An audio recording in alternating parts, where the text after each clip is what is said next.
Yo guys, welcome back to another video of mine. So in this video we are gonna do the review of the Wallabies versus England, which took place on a Saturday. It was a very close game. As you can see, the final score was 30 points to 28 in favor of the Wallabies, and yeah, it was a very big struggle for them to win, but they managed to get the job done at the end. And it's the first time they've beaten England since 2015, so they've broken the 5-year losing drought against England.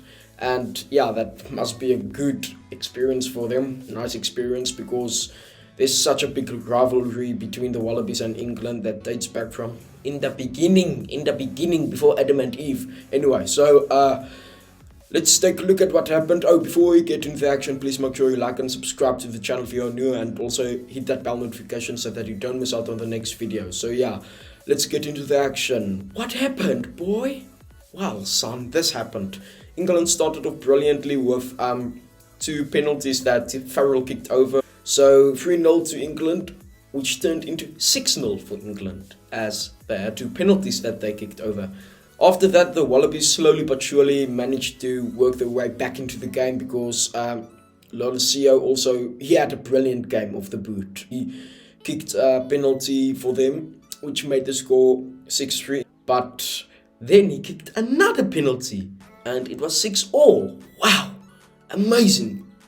And that's halftime. But before we talk about what happened in the second half, we're gonna just talk about what happened behind the scenes with the Wallabies. I mean, they lost a lot of players throughout the match and before the match, because Quade Cooper injured, I think, his hamstring or something before the 5 minutes before kickoff. So yeah, it looks like he worked too hard in the training session instead of working hard in the actual match, because he couldn't even play the match. But yeah, it's a pity that he had to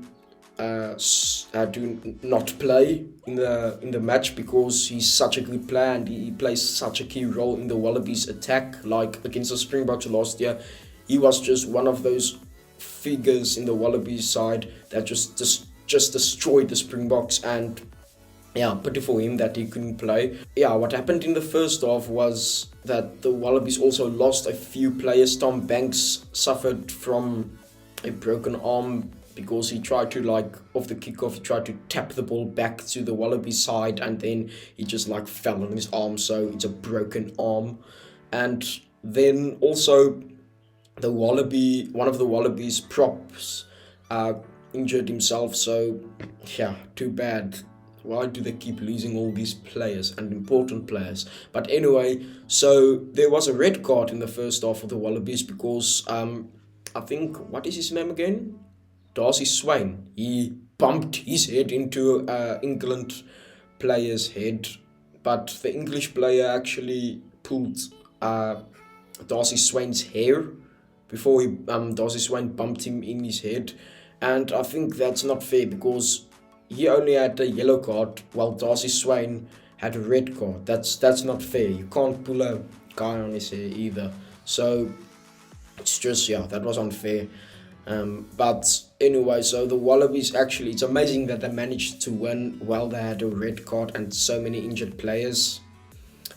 But in the second half, as I said, the halftime score was 6-all. The second half, the Wallabies actually gained the lead for the first time with a penalty from Lolosio, and it was 9-6 to the Wallabies. After that, England actually managed to score a try from a driving ball, which made the score 11-9 in their favor. They didn't kick the conversion over. Sorry, Mr. Farrell, you did not kick it over. But after that, England also had another penalty that Mr. Farrell kicked over. And so they are now firmly back into control, 14 points to 9. But the Wallabies hit back with a brilliant try from Jordan Pataya. Yeah, he scored a fantastic try for the Wallabies, and